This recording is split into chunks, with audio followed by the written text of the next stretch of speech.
రాహుల్ గాంధీ ఒత్తిడితోనే కేంద్రం కులగణనకు ఓకే చెప్పిందన్నారు కాంగ్రెస్ లీడర్లు. రాహుల్ నాయకత్వం, రేవంత్ పాలనలో కేసీఆర్ ఫ్యామిలీ తప్ప అన్ని వర్గాల ప్రజలు సంతోషంగా ఉన్నారన్నారు. 10 ఏళ్లు రాష్ట్రాన్ని పందికొక్కుల్లా మెక్కి తమ ప్రభుత్వం వచ్చేసరికి ఖజానాను ఖాళీ చేశారని మండిపడ్డారు. ఎన్ని ఇబ్బందులు ఎదురైనా ప్రజా సంక్షేమం ఆగదన్నారు హస్తం లీడర్లు.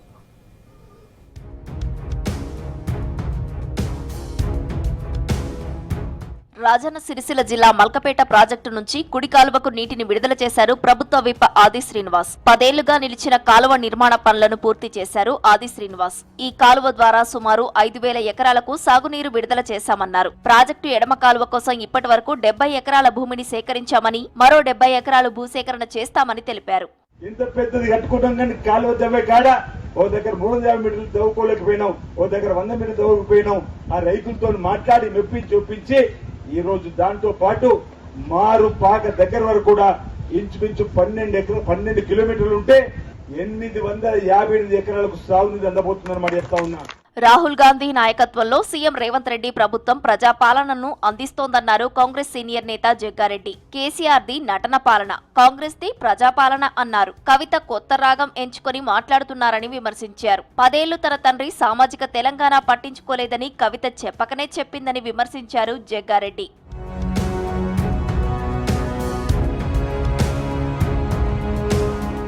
అకాల వర్షాలకు నష్టపోయిన ప్రతి ఒక్క రైతును ఆదుకుంటామన్నారు చెన్నూరు ఎమ్మెల్యే వివేక్ వెంకటస్వామి. మంచిర్యాల జిల్లా భీమారం మండలంలో పోతనపల్లి, బూరుగుపల్లి, నర్సింగాపూర్, కాజుపల్లి గ్రామాల్లో పంట పొలాలను పరిశీలించారు. ఇంత పెద్ద బీభత్సం జరిగితే అధికారులు ఏం చేస్తున్నారని ఫైర్ అయ్యారు. రైతులెవరూ అధైర్యపడొద్దని, నష్టపరిహారం అందేలా కృషి చేస్తారని రైతులకు హామీ ఇచ్చారు వివేక్ వెంకటస్వామి.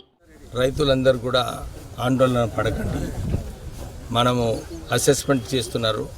ఆల్రెడీ ఒక ప్రిలిమినరీ అసెస్మెంట్ అయింది, మళ్ళీ దీన్ని అసెస్మెంట్ చేసి ఎవరైతే పంటలు నష్టపోని కేటగిరీలో వచ్చినో వీళ్ళందరికీ మళ్ళీ సర్వే చేయించి ఎక్కడైతే 33% కన్నా ఎక్కువ డ్యామేజ్ ఉందో ఇవన్నీ కూడా మళ్ళీ పరిగణనలో తీసుకోవాలని చెప్పి ఆల్రెడీ ఏడీ గారికి ఇన్స్ట్రక్షన్స్ ఇచ్చినాము.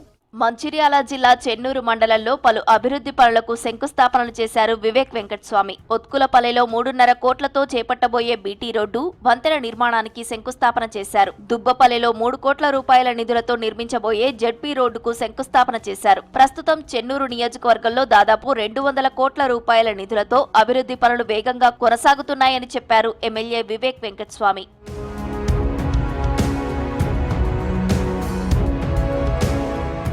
బీఆర్ఎస్ హయాంలో ఖమ్మం జిల్లాను పట్టించుకోలేదని విమర్శించారు ఎంపీ రామసహాయం రఘురామరెడ్డి. ప్రభుత్వ ఆసుపత్రిని మెడికల్ కాలేజ్ చేయడం వల్ల అనేక సమస్యలు పేరుకుపోయాయని చెప్పారు. ప్రధాన ఆసుపత్రిని అలాగే ఉంచి నూతన మెడికల్ కాలేజీ నిర్మిస్తే బాగుండేదన్నారు రఘురామరెడ్డి. దానికి వివిధ ప్రాబ్లమ్స్ ఉన్నాయన్నమాట. అంటే రీఏజెంట్స్ లేవు, మందులు దొరుకుతలేవు, సిటీ మిషన్ మొన్నటి వరకు సిటీ మిషన్ పనిచేయలేదు, అది రిపేర్ ఉంది. కొత్త బిల్డింగ్ కావాలనేది అక్కడ ఒక పెద్ద డిమాండ్ ఉందన్నమాట.